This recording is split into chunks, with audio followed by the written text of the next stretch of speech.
Advaita Gadadhara Srivasadi Gaur Bhakta-vrinda.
Down Vishnupad Paramamsa Paribraja Acharya Astu Tarisata Srimad His Divine Grace A.C. Bhakti Vedanta Swami Srila Prabhupada Ki Jai Nitya Vishnu Om Vishnupad Paramamsa Paribraja Acharya Astu Tarisata Srimad Bhakti Siddhanta Saraswati Goswami Prabhupada Ki Ananda Guru Vaishnava Ki Namacharya Haridas Thakur Prem Se Gaho Sri Krishna Chaitanya Prabhu Nityananda Sri Vaidya Hasri Go Bhakti Vrinda Ki Shri Radha Krishna Go Gopinath Shama Kun Radha Kun Giri Govardhan Ki Vrindavan Dham Ki Navadip Dham Ki Mayapur Dham Ki Jagannath Puri Nilachala Dham Ki Jagannath Baladev Subhadra Maharani Ki Shri Goni Tai Ki Shri Radha Madan Mahan Ki Bhakti Devi Tulsi Devi Ki Jamuna Mai Ganga Mai Ki Samveda Bhakta Vrinda Ki Harinam Sankirtan Ki Sankirtan Jagna Ki Transcendental Book Distribution Ki Shri Gaur Purnima Ki Jaya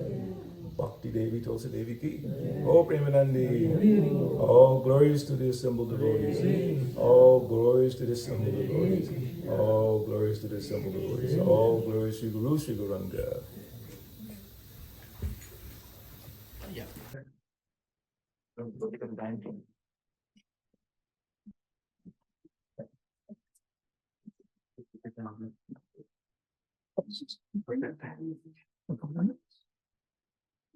So I was asked to read or discuss about the third canto in a summary fashion,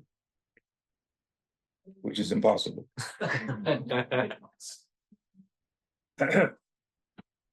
Because the third canto has so many segments, parts to it. So I had to go to ChatGPT. It really does. So ChatGPT told me, we need access to database. That's what Veda is. So I said, give me an outline. They gave two. So just Prabhuji, Sure. a few of the new devotees, they are in the our chat. So I want to just give them a brief introduction. I think Sure. most of you know the Balabhadra Prabhuji. Just a brief introductions about Balabhadra Prabhu since I came to ISKCON. So he's our mentor and guru, and today is the Guru Purnima, so it's one of the best opportunity to have listened from senior Srila Prabhupada disciple. So he joined in 1970s, and I think more than our age, he's serving the ISKCON Atlanta. So this is one of the, I think, best opportunity for all of us. So this auspicious day, we should listen from the Bhagavad Gita.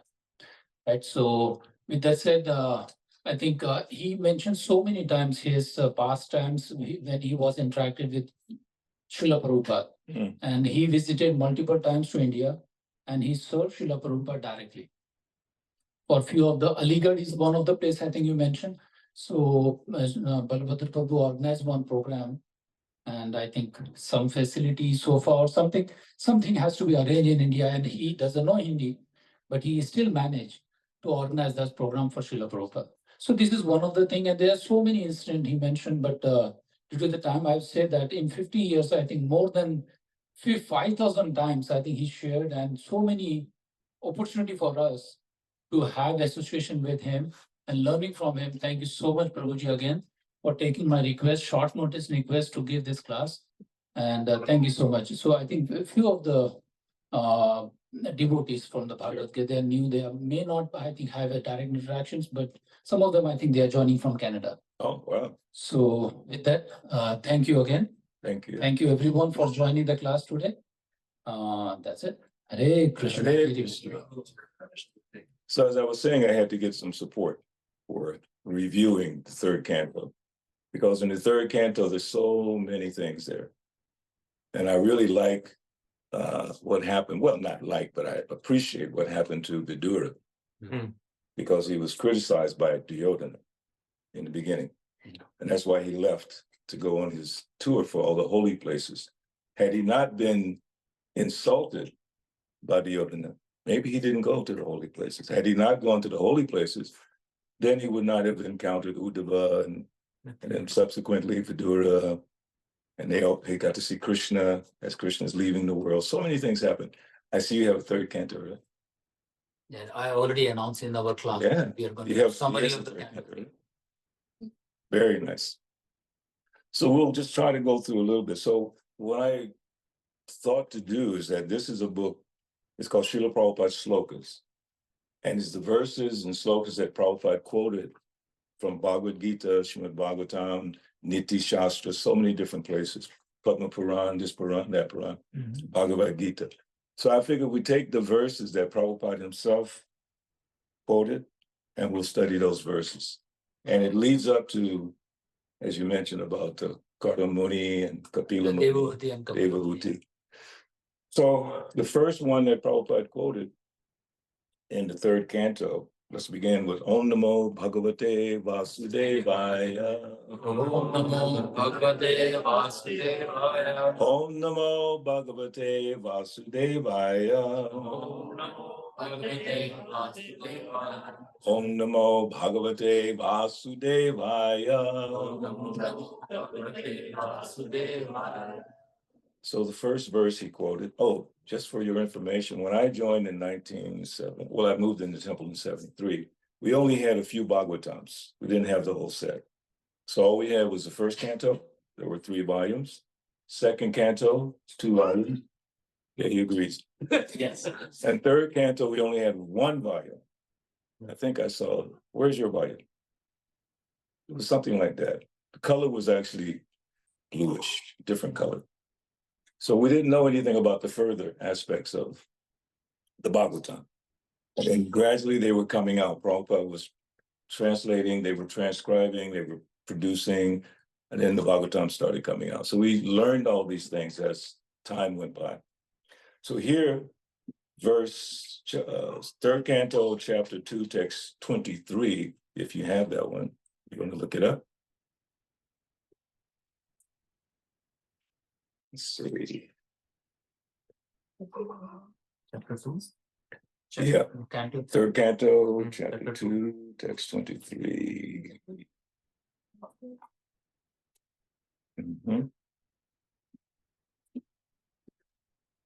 think I marked it here.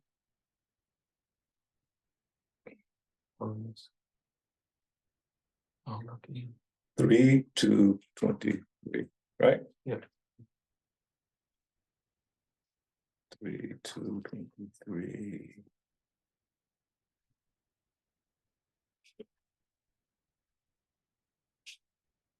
Yes. You want to repeat after me? Aho Bhakiyam Stanakala Kutam. Aho Bhakiyam Stanakala Kutam.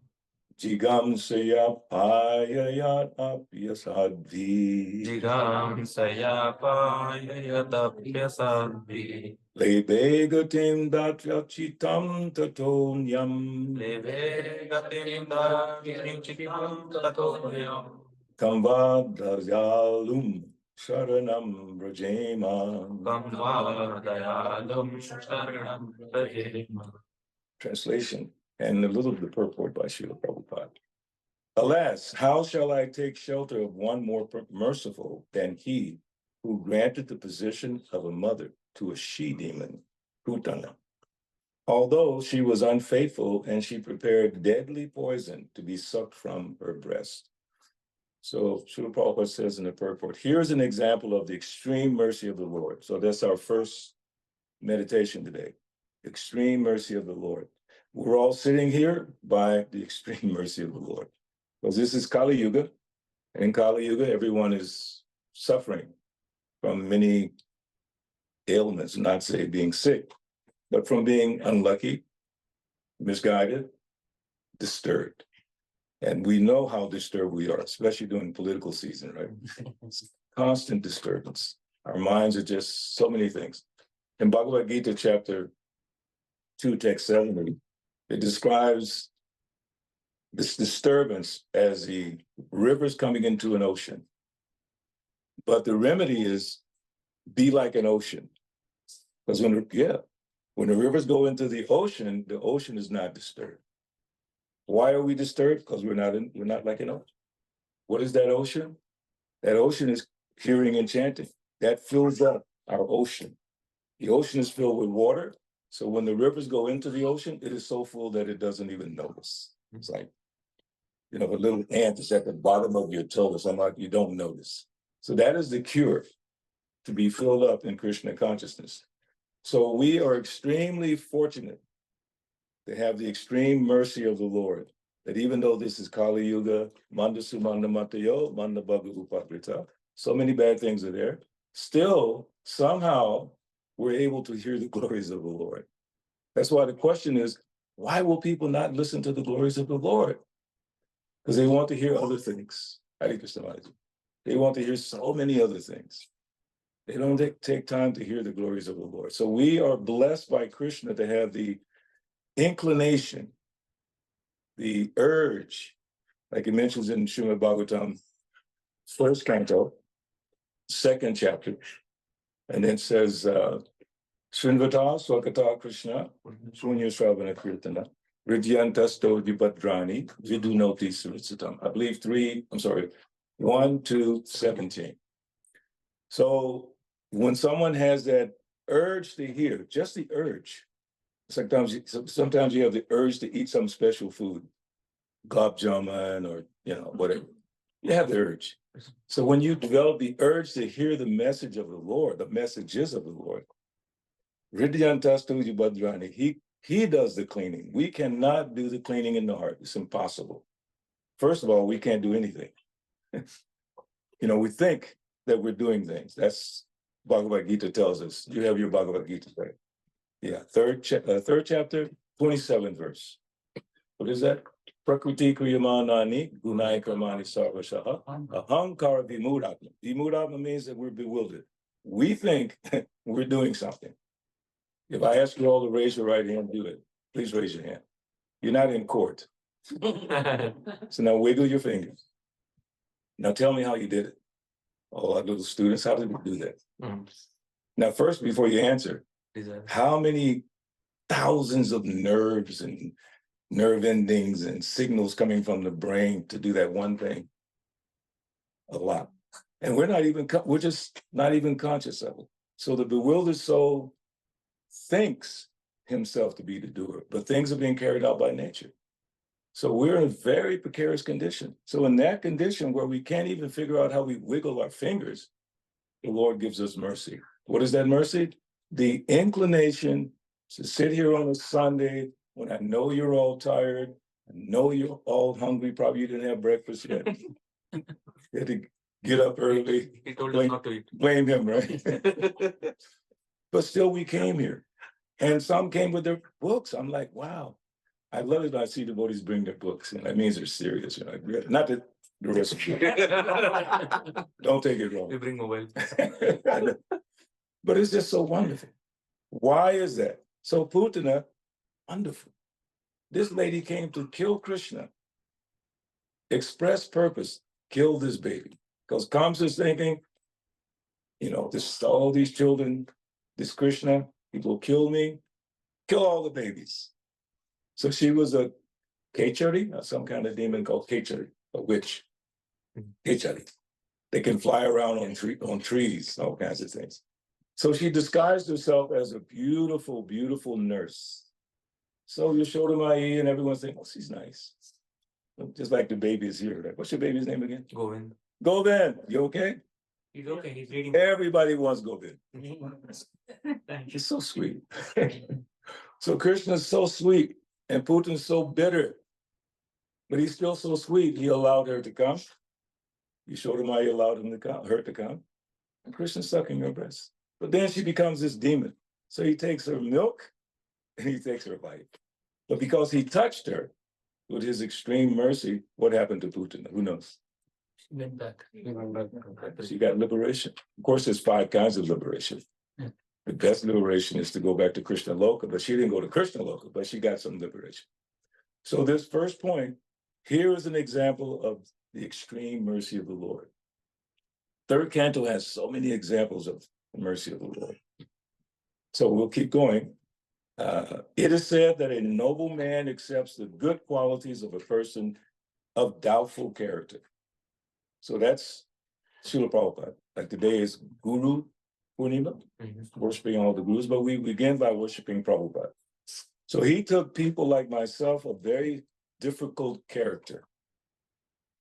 I say that judiciously. Some devotees came, from very difficult backgrounds. Some of them came from educated backgrounds, some of them came from the drug background, the hippie background, so many backgrounds. I came from whatever background, music background. So when I when I received initiation from Srila Prabhupada in Chicago, 1974, July 5th, I was looking at him, reflecting on where I had just been 8 months ago, 9 months ago, 10 months ago, in my hometown of East Point, reflecting and looking at Prabhupada, thinking, he sees all the dirt that's accumulated in my heart. Still, he's giving me initiation. He said, your name will be Balabhadra Bhattacharya. I practically fainted. Really? How could he give me that mercy? I tell people all the time, one thing that convinced me about Prabhupada, I thought, why would this amazing sadhu from India, after I understood what a sadhu was, my first guru was also kind of like a yogi from India, Maharishi Yogi, yeah, he was from India, but not like Prabhupada. So I said, why would this person, so erudite, so scholarly, so devotional, why would he come all the way on a boat, practically die twice, to come and lie to me? He wouldn't do that. You understand? Sometimes you may doubt, is this for real? Is Prabhupada telling us the truth? Think, why would he do that at his age, come here to lie to us? No way. So even though many of us had doubtful characters, and not only Americans, but also in India. Mm-hmm. It's not like everyone in India is just perfectly pure. It's not correct. Of course, Bharata Bhumite How, Manusha Jamayar, Jamasakta Kari Karta Parupaka. Born in India is a very special thing. Very special thing. Bharata Bhumite. Bharat. Now they don't say India anymore. They say Bharat. Mm-hmm. I think Modi sort of got that. Right with that. Yeah. But one Prabhupada disciple, sannyasi, Indian from England, he gave a lecture in Atlanta one time, and he said to all the Indian devotees, don't call yourself Indian. Mm-hmm. It's derogatory from the British. You're Bharatiya. Mm-hmm. Wow. It's amazing, eh? It's true. But those of us who came with doubtful character were blessed by Srila Prabhupada, nonetheless. Yes, Prabhu, it's good, no problem. You want to do more kirtan? Yeah, more kirtan, right? Yeah. He said, no, less talk, more kirtan. Just as one accepts nectar from a stalk of poison. Or another example that you may be familiar with is like a swan can take the milk from the water. So this is a lesson for us. We have to be able to see the good in others. Krishna tells us in Bhagavad Gita, chapter 12, verse 13 and 14, one who is a kind friend to all living beings is very dear to me. Kind friend, sees everyone equal. Samo, everyone equal. Yeah, he's a good boy. Prabhupada sometimes says, keep a little quiet. But you're very nice. I like your smile. Mm-hmm. Go in. He has everything. Tilak, neck piece. How fortunate. How fortunate is he to be in this family? He's getting a darshan. That's the biggest one. So again, Prabhupada's mercy brought so many people to Krishna consciousness and is still doing the same by Prabhupada's mercy. Whether we have good character or bad character, it doesn't matter. So keep those two lessons. Extreme mercy of Krishna and being kind to everyone, seeing the good in everyone, which is not easy. It's easy, like if I have a white dhoti, if I put one pencil mark, everyone's going to look at it. I didn't bother to clean that off. You see that? So if I have all good qualities, but one bad quality, one small one, what are you going to look at? That one.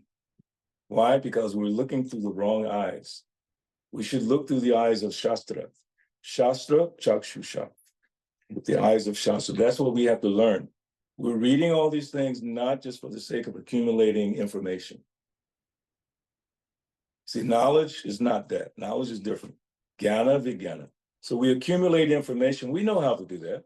You go to school, study, test is coming, you cram for the test. You get ready, you study, write notes, but that's still not knowledge. Knowledge is practical application. When you encounter something, some difficulty, then you reflect on what did Krishna say? What did he tell us in the second chapter, verse 14? What did he tell us when things are not going correctly? What does he say? Huh? He has a Bhagavatam. No, I'm saying that we can hold it. Chapter 2, text 14. Matra sparshakti konteya shitosna sukha dukkada agama paino nitya tam tatiksha svabharata. Tatiksha svabharata. That's the word you have to remember. Tolerate. Learn to tolerate. No matter how difficult it is, learn to tolerate. Why should we learn to tolerate it? Because winter and summer, you can't change that. Hot, cold, you can't change that. So to prevent yourself from having so much mental stress, you tolerate. There's a benefit to tolerating. It is. Someone's saying some bad thing about you or something is happening, but if you don't identify with it, then you don't feel the pain. Hare Krishna. Hear what I say? Not that you were coming, that's all. So Yeah, you can. Gubalo, no problem. I just came, I'm come back. I just came to see you. Oh, I'll come back, you have some walking behind me. come back for Prashad, okay? Back. Hare Krishna. So learn to tolerate. So when you go to school, why do you go to school? To play with your friends. To learn what you don't know, right? You don't go tell the teacher, hey, listen, today I authorize you, you can teach this, this, and that. You go to learn. So when Krishna tells us, learn to tolerate, means you don't know how to tolerate. Simple logic. He's saying, learn to tolerate because we don't know how to tolerate. Go to school because you don't know what you have to learn. They say in business, you need to know what you don't know. That's the secret in business. If you think you know everything, you're not going to be very successful. If you don't know, then you go to people who do know. Guru, Purnima. Bhagavad Gita chapter 4, text 34. Tat vidi pranipatena, pariprasnena sevaya, upadekshanti te jnanam, jnaninas tattadarshan. Try to learn the truth by approaching a spiritual master. Inquire submissively, render service. Pariprasna, you have to render service and then make very simple inquiries, not foolish inquiries. Prabhupada, why is the moon like this? What does it matter? You're suffering here, you're talking about the moon. He didn't like foolish questions. How do I get out of this material consciousness? Oh, now that's a good question. Learn to tolerate. So that's another beautiful lesson for us, to learn to tolerate. So Krishna has extreme mercy, super kindness to this Putana. That's the first thing we're learning from this verse today, from this Putana. So then another verse that Srila Prabhupada quoted was text 3rd Canto, 5th chapter, text 11. Do you have that chapter? I had to bring 2 books because it's actually 2 books for the whole thing. Let's see, 11. Do you have it? Yes. Okay. Who can do the Sanskrit? My voice is a little rough. You want to do the Sanskrit? Somebody? We'll follow. I can do. 3, 5, 11. You want to do it, Anish? No, I can. You can do it? Okay, yeah, let me try. So 3, 5, 11, right? Mm-hmm. Kastrano yat tirtha pado biha nath. Kastripyut yat tirtha pado bidanath. Satreshu vaha suri bhir idhyamanata. Satreshu vasurabir idyamanat. Yaha karna nadim purushasya yato. Analadim purushasya yato. Bhava pradam geheratim chinnati. Apadam geharatim chinati. Who can do the translation? Yeah. Want to read the translation? Nisha. Human society can be satisfied without hearing sufficient talk of the Lord, whose lotus feet are the sum total of all places of pilgrimage, and who is worshipped by the great sages and devotees. Such topics can cut off one's bondage to family affection, simply by entering the holes of one's ears. And Sukadeva Goswami in the second canto, he says that those ears that don't hear these messages are like the things that are little like on a peacock, little things, ear holes. No, ear holes of a snake. Like a snake, not able to hear. So we have ears, but we're not lending that hearing capacity to hearing the glories of Krishna. Why is that? Why people won't spend their time to hear? Even ourselves sometimes, we become a little lazy. I said, did you read today, Prabhu? No, I didn't have time. You didn't have 1 minute? 2 minutes? Did you eat breakfast? Oh, yeah. You ate lunch? Oh, yeah. But you didn't read? No. So we find an excuse not to hear, but we don't find an excuse not to eat. Why? See, everything is logical. Why? I need food to sustain my body so I can do whatever I have to do, work, take care of family, go to school. Like I say, a healthy breakfast, so you can do a lot of things. So you understand the benefit. You don't have action unless you understand the benefit. Prabhupada always says, you would not go to work if you didn't get paid. Yes? Oh, I love my boss. I love my job. Well, if I don't pay you, would you come? No, of course not. There's no benefit. In Sanskrit, it says, kum artha. Artha means benefit. There's so many benefits. But what's the highest benefit? A pay raise. Pat on the back. What's the highest benefit? We're all trying to get something. We don't do things for nothing. We do it to get something. What's in it for me? What's in it for you if you dedicate your life to Krishna? And if we don't know that, I've seen it over my 50 plus years, some people just go away. They become confused because they forget what the real benefit is. They start thinking, I remember 2 senior Prabhupada disciples, god brothers of mine. We were at a meeting and they didn't get promoted to sannyas. And they were so angry. Other people were getting sannyas and they didn't get recognized by the GBC. So what they did, they left, went out on their own, started doing their own separate preaching because they didn't get recognized. That's one of the lessons in Bhagavad Gita. One who's seeking recognition, that's a dangerous path to take. Don't seek it. Generally speaking, you're not going to get it. Most people are not going to give it to you. So we have to understand these principles and see them in the light of reality. Otherwise, we can't stay with this. You can't keep going.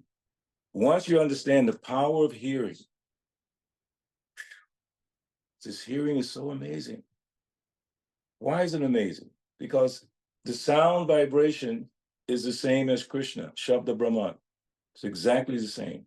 So we think, we go to the temple to see the deity, right? We go to Rath Yatra, but we don't understand the power of what's happening just by hearing.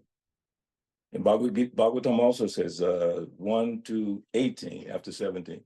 Nasta prayasha bhadrishu, nityam bhagavata sevaya, bhagavatu tamakstoke, bhaktir bhavati naishti. There are all these things that are troubling our hearts. Please, if you have no trouble in your life, raise your hand. Nobody will raise their hand. We all have some trouble in life, whatever it might be, getting older, don't have enough money, people don't like me, whatever it might be.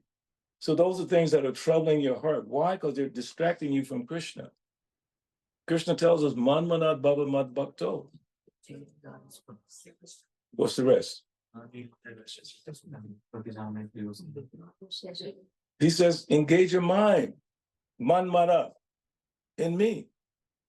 And our minds are engaged in so many things. It's not a criticism, it's an observation. It's a fact because I'm reflecting what I go through. Once we realize what that benefit is, like this morning I heard the pastime of Shakshi Gopal from Chaitanya Charitamrita. It's so beautiful. And at the end, Prabhupada is saying, anyone who hears, no, actually Krishnadas Kaviraj is saying, anyone who hears this pastime is guaranteed to have Krishna consciousness like that. I said, wow, I heard the whole pastime. Shakshi Gopal is telling that Brahmin boy saying, you have to come and be my witness. The deity said, what are you talking about? I never heard of a deity going anywhere. The boy says, you can talk, you must be able to walk. Come on. So I was just hearing that. It's this beautiful pastime. So there's an easy way to hear now. It's called PrabhupadaVani.org. PrabhupadaVani.org. You all have telephones. You go there, you can hear the entire Bhagavatam, entire Chaitanya Charitamrita, entire Krishna book, entire Bhagavad Gita, Prabhupada Leela Amrita, other books as well. It's incredible if you understand the benefit.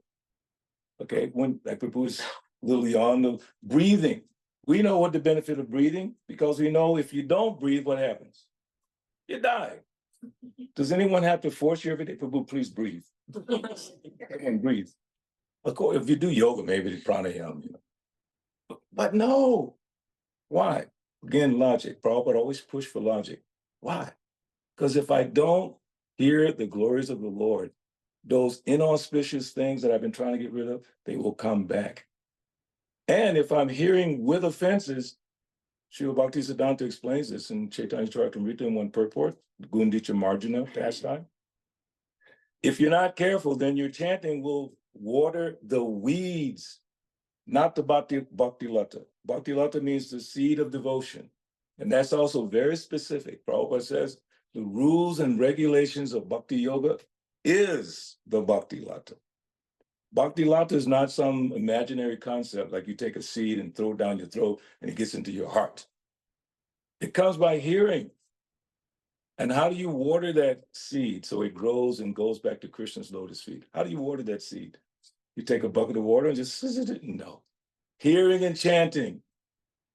So then you think, do I want to go back to Godhead or do I want a better situation here? Do I want to, do all my exercises so I can become strong and good looking and all these things? Some people say, yeah. Just kidding. But why should I hear every day? Because it tells us every day.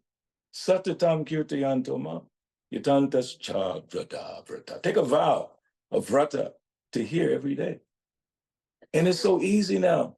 When I joined, there was practically we didn't even have a cassette player. We had nothing. Now you have cell phones. You just tick, tick, tick, tick, and there you are listening. And you can hear Prabhupada. I send a lecture every day on my WhatsApp groups. Prabhupada lecture every day. And sometimes I miss it. People say, where's the lecture, Prabhu, you missed today, or you forgot me? They're becoming addicted to hearing the lotus voice of Prabhupada. We have him here in the Bhagavatam. He gave his life for this Bhagavatam. Because he didn't come to America with a Bhagavad Gita. He didn't have one. He had 3 volumes Bhagavatam. Actually, I have one of those volumes. And he had a few trunks full. Yeah. So somehow or another went like this, like that, and ended up with me. I'm hanging on to it until we get Prabhupada's quarters all set up. And I'll put it in a nice case, Otherwise, it'll disappear. So he gave us his life here. He says, these purports are my emotional ecstasies. If you watch the movie and Prabhupada's translating, he has a dictaphone, little machine. Click, click. And there tapes of Prabhupada speaking.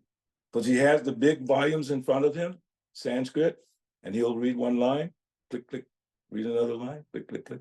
Then he'll do a purport. One of the most interesting times when he did that was during his last days on this planet. This is chronicled in the movie, Your Ever Well Wisher. Prabhupada is lying there on his departure bed. We don't say deathbed, departure bed in Vrindavan. Same bed is there. You can go and touch and see it. He's lying there. They have a nice, clean, white sheet across his neck. And they're holding the dictaphone because he cannot hold it anymore. They're holding the dictaphone up to his mouth. And if you look very closely in the movie, his mouth is almost not moving. And he says, everything is acting and moving by the arrangement of the Supreme. This consciousness is Krishna consciousness. Now you can go into the Krishna book or Srimad Bhagavatam, 10th canto, 13th chapter, which is the last chapter that Prabhupada translated. And that statement is there, with a nice editing, beautiful. So look what he gave us. He's here in the books. So now what do we have to do? I remember His Holiness Sridhar Nandamaraj said that Prabhupada, when he was in Delhi, he used to go to Delhi for his printing work.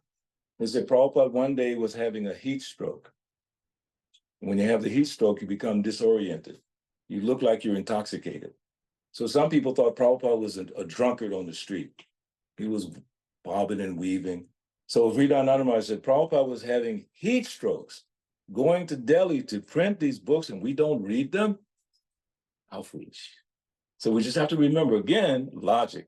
If we remember what Prabhupada did, then we read more. If we remember the benefits, then we read more, we listen more. So again, this verse is very nice. Who in human society can be satisfied without hearing sufficient talk of the Lord? Who? One devotee said yesterday that prasupna, what is that prasupna? Only the meat eaters. There's one verse, I can't remember the whole Sanskrit, but there's a Hare Krishna. Only the meat eaters, butchers, they won't listen.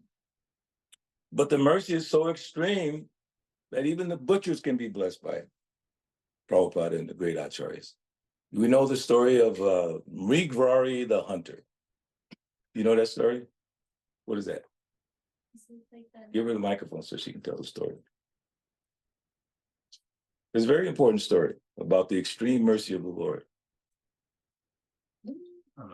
It'll come. It's technology. And speak directly in the microphone. Go. And I'll tell your teacher you did good, you'll get a nice extra point. Go ahead. Is it the one where he can't say Rama, so he says Oh, that's Dasu Ratnakar. That's Valmiki. That's a different story. Mrigrari is the hunter in the forest, and he was shooting the animals, and he would not kill the animal.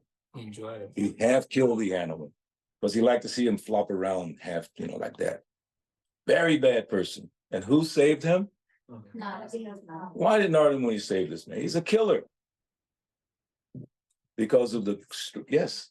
Because he felt sorry for the animals, he didn't want any more to have them. Beautiful. And he also wanted to save that man from his sinful lifestyle. Because we talked about that earlier. People of questionable character. He had very questionable character, but he was saved by the mercy of a devotee who was reflecting the extreme mercy of the Lord. That's another point. Devotees reflect the mercy of the Lord because we try to follow the Lord in the best way that we can. We try to follow the Guru. Mahajano yena katasa panta. We try to follow, and we can't imitate, but we try to follow. So Krishna had extreme mercy on who? We just read earlier. Putana. She tried to kill him. He had mercy on him. Prabhupada had mercy on the whole world, but beginning with the Western world. India did not accept his mercy. No. He tried to spread Krishna consciousness in India. It didn't work. They didn't accept him. He made one disciple in India before he came. One. I forget his name, Prabhakar, something like that. He was a college professor or something. And Prabhupada even put out advertisements. I'm looking for students to train in Vedic. Nobody came. So he came here and he saw, when he first arrived, he saw the Boston Pier. I've never been to Boston, but I heard that at that time it was just, you can imagine, coming from Vrindavan and seeing Boston. He's like, so he wrote a prayer to Krishna. Most of the people here are in ignorance and passion, forgetting you. He can see it. They're in ignorance, they're in passion, they're forgetting you. But then Prabhupada thought, Krishna, you're the great mystic. You put them into this ignorance. You did it. And because you did it, you can take them out. I'm only asking that you make my words suitable for them to understand. There was no way those young people could understand Prabhupada. No way. Only because he prayed.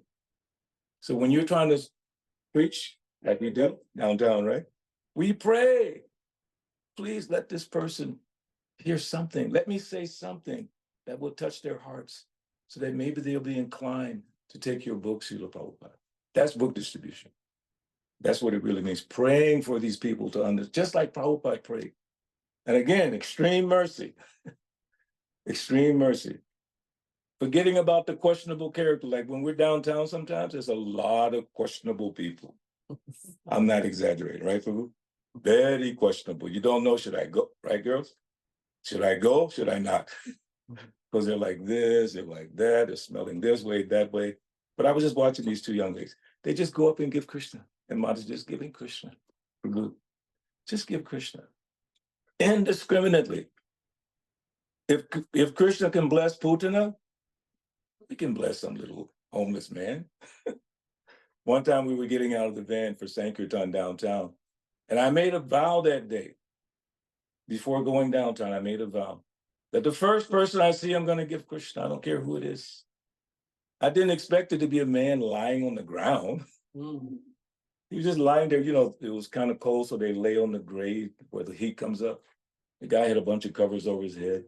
I said, okay, I made that promise, Krishna. I had to do it. So then I talked to him. He was a very nice man. I said, I'm only asking you one thing. I said, I'm not trying to pry into your life, but do you drink? He said, yes, I'm sorry, man. I drink. Yeah. I said, I'm only asking you to do one thing for me. What is that? The next time you drink, could you please say, God is the taste of this liquor? Now, why would I say that? Because Prabhupada said it. Prabhupada said that. Just like rasoham apsukonteya prabhasmi understood. So that rasa, that taste of water.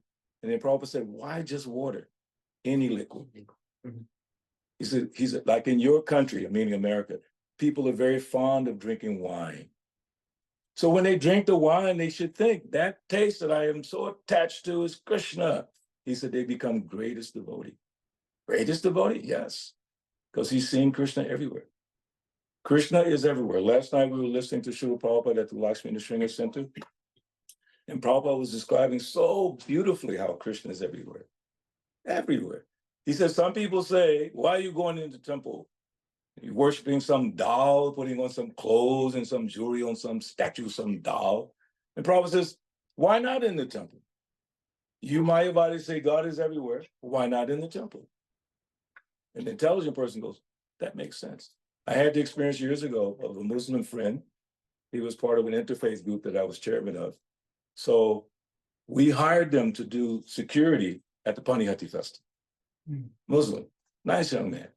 So during the lunchtime, he wanted to go inside to do their prayers. I think Muslims pray 3 times a day. Five. So midday they do, right? So he told his friend who was also Muslim, okay, let's go inside the temple and do our prayers. And the other guy said, what? We're Muslim, we can't go in some Hindu place. And my friend, who had been around me for some time, he said, what are you talking about? In Quran, it says God is everywhere, let's go. So they went inside through knowledge. That's another thing, knowledge, real knowledge. Jnana, Vijnana, and you apply that knowledge, and then it becomes wisdom. So Krishna's everywhere. He's in this room, yes? Yes. Some people are not sure because they're afraid to look around. Yeah, you saw him too, right? Govind said, yeah, I saw him. Because Prahlad Maharaj, when his father challenged him, what did he do? The father said, you keep talking about this God, that he's everywhere. Where is he? Is he inside this column? And Prahlad had never seen the Sringadev before. Never. No one had ever seen the Sringadev before. In a form that no one had seen, because that form was kind of formed because of the promises of Brahma to Hiranyakasipu. You won't be killed in the day and the night and the this and the that. So the Lord took a form that was neither man nor animal, combination. So Prahlad said, yes, Father. He had so much faith that God is everywhere. He said, he's in that column. And Hiranyakasipu had no faith, and he hit the column, and then the Sringadev came out. So much faith. It's amazing. So Krishna's everywhere. And if we understand he's in that sound vibration, everyone say Hare Krishna. So where's Krishna now? Huh? Well, where is he? Dancing on your tongue. He's dancing, jumping up and down. And the more you chant, the more he dances. I told that one time in Philadelphia at the Rath Yatra. They asked me to give a seminar on chanting Hare Krishna to all new people. All Westerners didn't know anything. So I described this point, that when you say Hare Krishna, the Lord is dancing on your tongue. Yes. So the next day they asked me to give the Sunday lecture, and a young lady shows up. And I said, any questions or comments at the end of the lecture? She said, yesterday you said, I heard you. You said, when we say this Hare Krishna, that Hare Krishna is dancing on my tongue, I had to come and find out what you meant by that. Because it's such a powerful concept. We think God is in the temple. That's called neophyte. The neophyte devotee thinks God is in the temple. So we all rush to the temple. But then we don't take the time to realize he's the space between you and I. There's so many Krishnas in the form of supersoul. Billions and trillions of Krishnas. Because Krishna's in every atom. Right? He's in every atom. So I did a little research once. How many atoms were in that inch of space? Billions. Because the atom is so small. Billions. And if Krishna's in every atom, you're kidding me. You mean that many Krishnas right there? What is my problem? I forget all the time. I forget. How do we increase our remembrance of Krishna? Here's a good point. How do we do that? Chanting. Huh? Chanting. What, chanting anything and money, money, money? Hare Krishna. Yes, so say it. Hare Krishna. Hare Krishna. Hare Krishna. Krishna. Krishna Krishna Hare Hare. Hare Rama, Hare Rama, Rama Rama, Hare Hare. So why should we do it? Whom Artha, don't forget. Whom Artha, supreme benefit. What is the highest benefit? Whom Artha? Prema Pumarthamam. Love of God. That's the highest benefit. Love of Krishna. Bhakti cannot be applied to any demigod, contrary to what some people think. You cannot have bhakti for Shiva. You cannot have bhakti for Durga. You cannot have bhakti. Bhakti is exclusive to Krishna.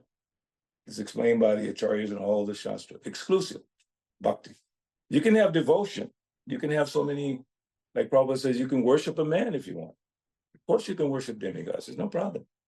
But the Krishna in Bhagavad Gita says, those who are less intelligent worship demigods. Why? Because the benefits coming from them come from Krishna. They have no power without Krishna's mercy. Just like when Hiranyakasipu asked Brahma to make him immortal. Brahma said, I can't do it because I'm not immortal. I can't give you what I don't have. So he made some trick. So not to be offensive to anyone's understanding, but the point is bhakti, pure devotional service. Bhaktyato nanyaya sakya ahamevam virorjuna. Only by undivided devotional service can Krishna be understood. Premanjana charita bhakti vilochanena sandat sadaiva hridayeshu vilokayant. Yanshaima sundar machinta gunasa rupam govindam aripurusham tamahamajan. Our eyes have to be cleansed with the salve of pure love. And pure love has no tinge of any material desire. Anya vilasata sunya, jnana karmanda narvitam, anukujena krishnanu, silanam. No gyan, no karma, no yoga. Just pure love. So, one or two more verses. What time is it? It's almost 11. Okay, because I want to leave some time for some discussion. So I'm going to go back to this nice book, Prabhupada Slokas, because there's a couple of slokas that you're familiar with, and they're all from the third canto. One that's very important is, let's see, find it on that one here. Yes, this one, please repeat. This is third canto, 25th chapter, text 21. I know today they're observing the disappearance of Bhakti Churu Maharaj. So this one verse I know he quoted quite often. Very important verse. Tell me if you can find it. Otherwise, I'll say it slowly. You can repeat. What is the chapter? Chapter 25, 25. text 21. Okay, I got it. Got it? Titikshava Korunika Shurida Sarvadehinam Ajata Shatrava Shantaha Sarava Sadhu Bhushana. The symptoms of a sadhu are that he is tolerant, merciful, and friendly to all living entities. He has no enemies. He is peaceful. He abides by the scriptures, and all his characteristics are sublime. So that's from Kapila instructing Devahuti, his mother. Kind of think about that. Here's a boy instructing his mother. Because his father, Kardama Muni only agreed to stay long enough to produce one son, then he's gone. Because he wanted to be renounced. He wanted to go away. So he had one nice son, Kapila. And Kapila is instructing his mother because the husband's gone. Now it's the son's duty to take care of his mother, right? And that's the Hindu culture. So Kapila is instructing his mother, Devahuti. That constitutes a major segment of the third canto, those instructions. Even the beginning with Kardama Muni, that's a big, big deal. So this is one of the most important instructions that Kapila Muni gave us. The symptoms of a sadhu. How do you recognize a sadhu? Well, he's tolerant. Like that Tatiksha, tolerate. Comes back again to that. Merciful,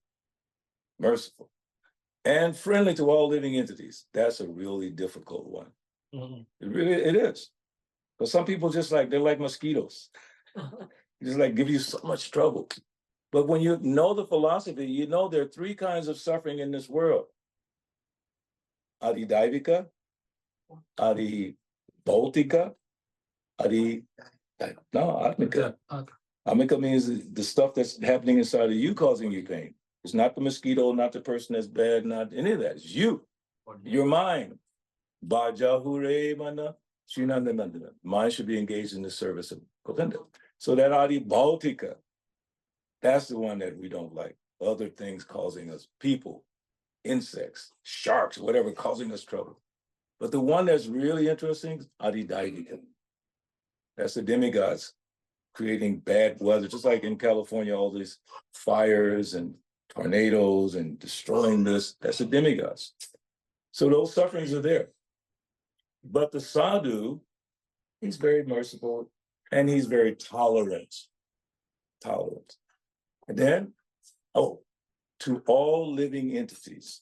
So I saw a devotee posted something the other day. We should pray for such and such person in a political context. And I won't go into details, but this devotee posted.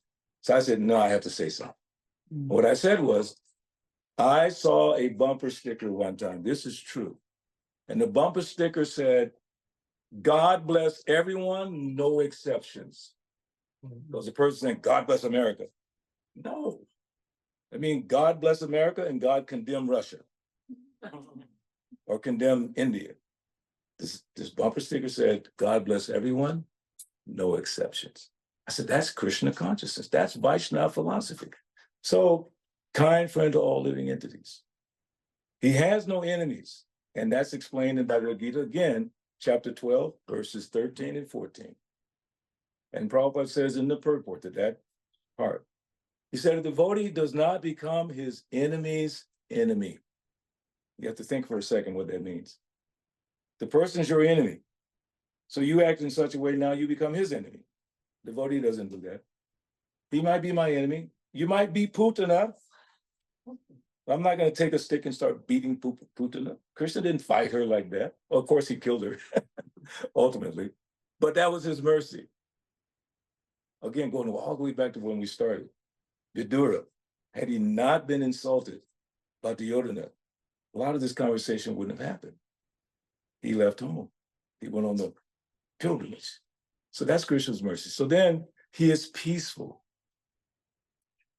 What does it say? Bhoktaram jagatapasam sarvaloka maheshwaram shuridam sarvabhutanam gyatva mam shantim richiti.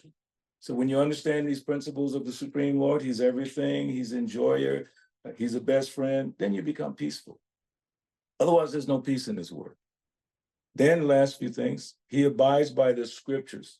As I said, Shastra Chakshusha, you start seeing everything through scripture.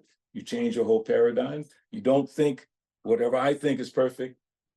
I wrote a quote, my own personal quote. It says, you have a right to your opinion, but it doesn't mean your opinion is always right. I had to tell myself that because I'm thinking, I know everything. I have a right to think, but it doesn't mean what I'm thinking is right. So then I have to learn from those who know. Then the last thing, and all his characteristics are sublime. So let me jump real quick, cover one more, which is a very important one. This is Srimad Bhagavatam, third canto, text chapter 33, text number 7. We're going to end with that one. Tell me if you found it. Third canto, 33rd chapter, text 7. So here we go. Got it? Yeah. Aho bata swapacho to guriyan. Aho, Bhagavatam, Srimad, That's tough. Yes, jiva gre vartate nama tubhyam. Te pus te pas te juhuvu sashnur arya.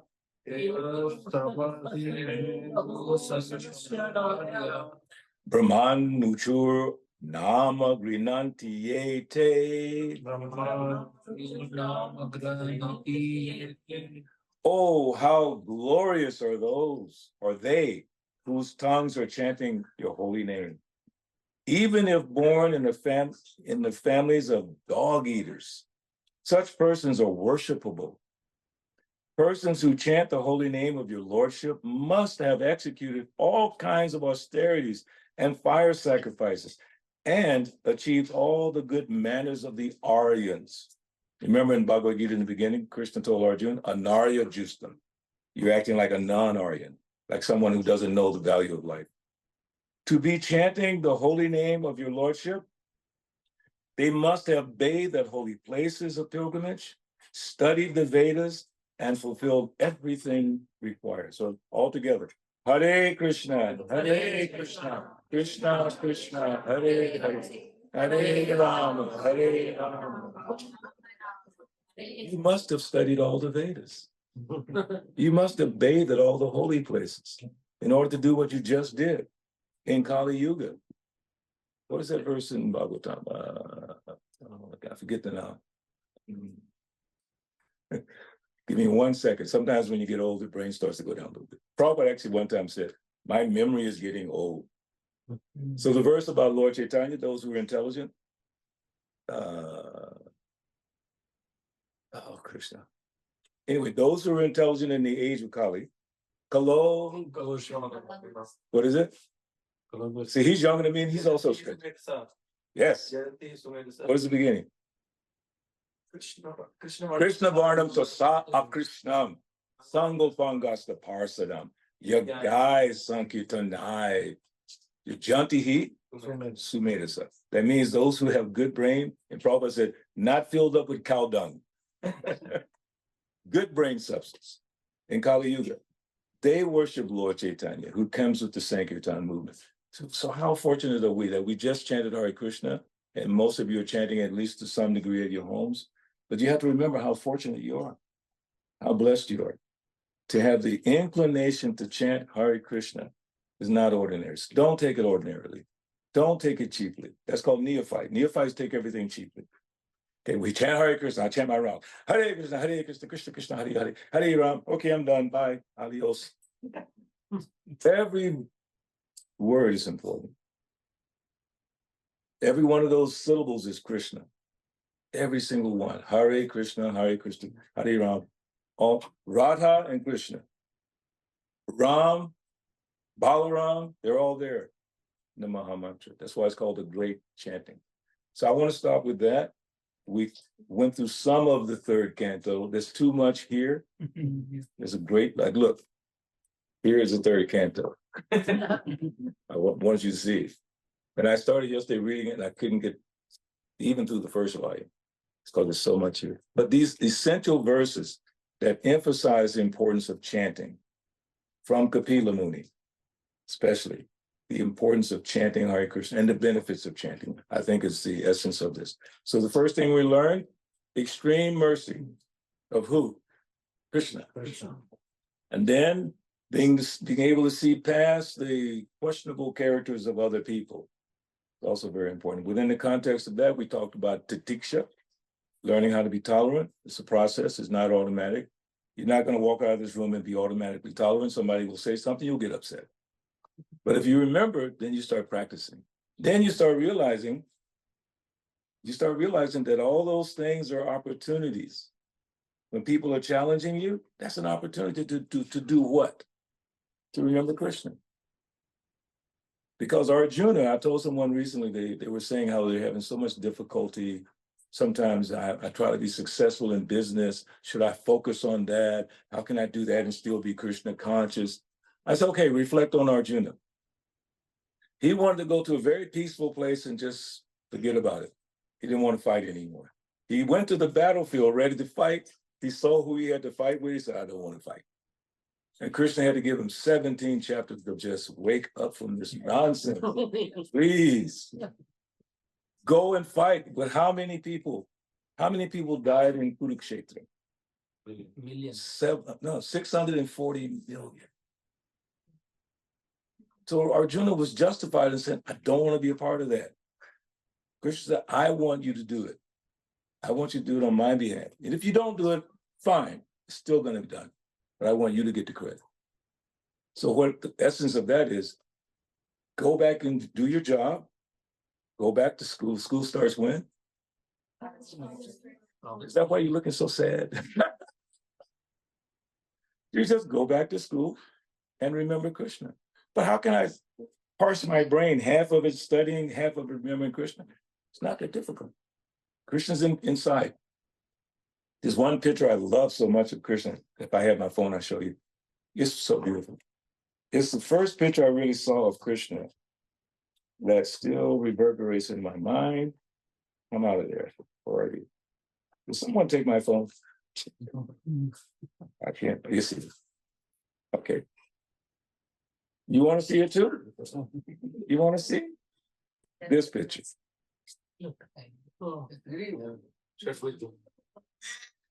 Huh? No, it's just Krishna standing on a lotus with 3 waterfalls behind him. I just ordered this a big large one for this because I said, that's the first time I saw them. So beautiful. See? Krishna is so beautiful. And he has dimples in his face. So you have to become attached to Krishna. Whether it's your deity or some paintings, somehow become attached to Krishna. And that will nullify all the negative things in your life, and your happiness will come pouring in, because your happiness won't be based on material things that are fleeting and temporary. They're all kind of, whatever it is, it'll go away. If it's your youth, believe me, it'll be gone one day. I can't get over the fact that I turned 72. I said, what happened? You know how old my son is? 53. Older than some of you. I'm thinking, what happened? I told my son, stop growing. Because it reflects on me. Anyway, thank you all very much. Hare Krishna, Krishna Krishna, Hare Hare. Hare Rama, Hare Rama. So any questions? Yeah, I'm asking the same. Anyone has any questions? Comments? Realizations? I have one thing. Mhm. The last shloka when we read that sadhu, right? Who is sadhu? Literally in the material world. Well, the verse is saying he's Sadhu should have those qualities. should have those qualities. Like merciful, tolerance, and friendliness, right? Yeah. So who Go is ahead. sadhu? You can see sadhus All of them? anywhere.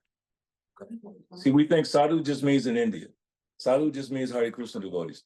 No, qualities is what's mentioned there, right? So it's just the qualities, not the nationality, not the economic. Anyone who chant his sadhu? Yes. Correct? Yeah. Prabhupada said if someone is chanting, he's a Vaishnava. Vaishnavas. Yes. And he even said Christians are Vaishnavas. Why? Because they pray. Isn't that one of our 9 processes? Yeah. Pray. We think sometimes it's ethnic, or it's like some group, like the Hare Krishna movement. That's what all the sadhus are. You can be in the Hare Krishna movement and not function like a sadhu.